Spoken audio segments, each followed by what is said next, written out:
Coming up on Mountain News this morning, people band together for yesterday's Appalachia Rising Above telethon, which helped raise money for last month's flood.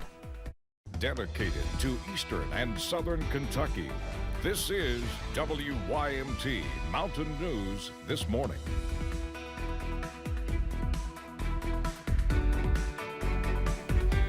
Good morning and a happy Wednesday to you, Mountain family. My name is Amelia Lee here with you on this March 12th. We're halfway through the week and about halfway through the month soon. And the time is now 5 o'clock this morning, which what does mean it is time to check on in with meteorologist Megan Dusmall. And Megan, we had that sunshine yesterday. I will say we talked about it all morning long, but I was still in shock when I was hot. Unfortunately, I was inside all day long. I got home and I needed a nap, but it looked beautiful outside of my window. So I'm glad you got to see that sunshine yesterday and those warm temperatures, but it's going to get warmer today. There's the exciting news as you're heading through the next couple of hours, and off to a good start this morning, honestly, because normally this time of year we sit about 36 degrees and everywhere is warmer than that, with the exception of Jonesville at 32 and Manchester at 36. Now we'll continue to see those temperatures warm up as we head into the afternoon, and take a look at this.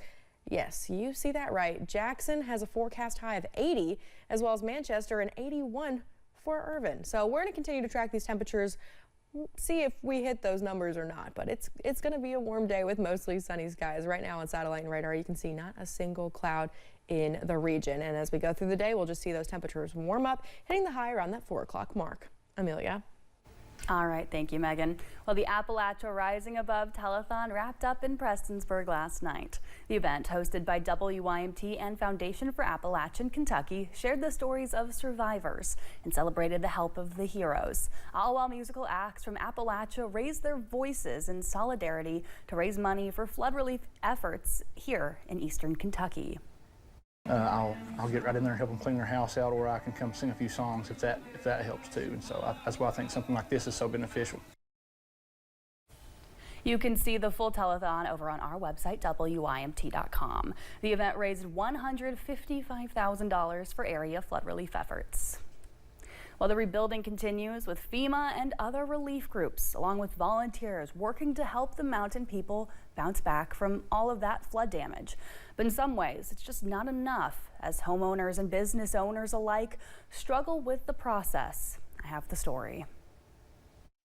Boots were on the ground, and folks have showed up to help from all over the country. Hazard Downtown Coordinator Bailey Richards says this flood proved to be difficult for cleanup efforts. A lot of those groups kind of went into an area, did a lot of work all at once, and then unfortunately have already left because we've had a hard time connecting the groups to the projects that are out there.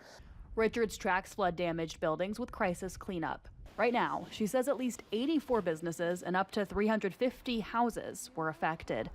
But that number could grow up to 500 total impacted buildings. So if people still do need help, we need to know about it as soon as possible, or else we will probably end up losing the rest of the volunteer groups that are coming in. So far, only one business has told Richards they do not plan to reopen. Make sure that you take advantage of every single resource. Show how needed it is. Take advantage of it. If you were flooded, this is for you. Now urging folks to sign up for aid as soon as possible from groups like FEMA, the Red Cross, the Small Business Administration, and more. I anticipate that as this goes forward, people realize the extent of damages, they see how much it's going to cost to rebuild, that number will likely go up. Taking it all one day at a time. Richards says she and the Mountain Association will be at Hazard Coffee Company from 9 until noon on Friday for an information session to discuss disaster recovery loan programs for businesses. In Boyd County, volunteers spent the day bagging up food for anyone needing a little extra this time of year. Twice a month, members of the Cattlesburg Harvest Church of Hope gather for food for families. The church receives a truckload of food from the Huntington Facing Hunger Food Bank, including vegetables, milk, and bread. Then volunteers sort the donations into bags to hand out to the people waiting in their cars. We appreciate them starting this, and we appreciate what God's done in blessing it and just moving it. We feed probably anywhere from 500 to 600 people, families-wise.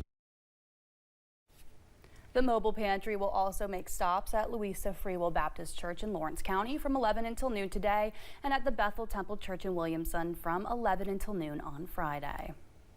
Well, students at Floyd Central High School helped out during the Valentine's Day weekend flood as junior firefighters. WYMT's McKinley Calandrino talked to the students. They are students from 8 to 3 and volunteer firefighters for the rest of the day. The Junior Firefighter program is an opportunity for students from the ages of 15 to 17 who want to experience the heat of a firefighter. Students at Floyd Central High School are taking advantage of the program, whether they are testing out the waters of what it's like to be a first responder or knowing that this is their calling. I was born into a family of first responders, so it kind of came natural to me. Chief Selena Thomas of Prestonsburg Fire Department says that this is a great experience for any student who wants to do this after high school, as a career or even as a volunteer. You have most of the experience you need, the training hours. Like Nate, for instance, while he was here, he got almost completely certified. So on his 18th birthday, we gave him a helmet, his unit number, and he has got 2 or 3 structure fires under his belt now. Nate Crum, a senior at Floyd Central, has had a dream of being a firefighter since he was little, following his dad's footsteps and hanging out with him at the station. And he has actually been hanging around a fire department since he was around 5 years old. From bare feet as a small child to now wearing the boots of a firefighter, his future career is months away from becoming his reality. Once I get out, I should graduate my EMT class that I'm currently in, and after that I'll move on to become a full career firefighter. And because of the junior program, he is more prepared to step out of high school and into his career. Instead of heading to the station after school to work, he will be there full time, alongside his dad daily. And Nate's dad said he is ready for him. With him not being around, it's kind of lonely when he's not here. I miss him, so. The program has prepared Nate for his next steps and will continue for young firefighters who are the future of our communities. In Floyd County, McKinley Calandrino, WYMT Mountain News.